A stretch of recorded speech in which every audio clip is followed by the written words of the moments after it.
Mui ni mak bagusnya. Ha? Cuma mui dia boleh di obau dia kan. Barang mui di kompat nak cerah ni. Wak kena. Ini kena. Berat terding ah. Dia nyo kena ke nyo gading. Yang ikut. Cái nhau phi co hay nào mà. Mandi cok ni begitu cok.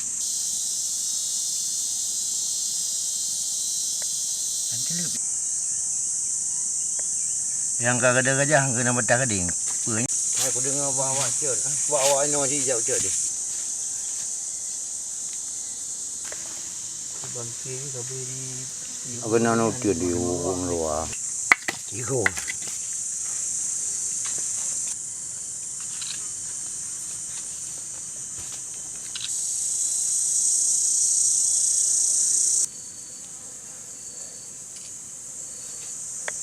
Gading je nak.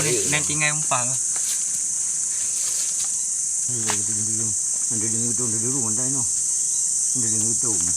Ini bangkai apa nih? Bangkai gajah nih.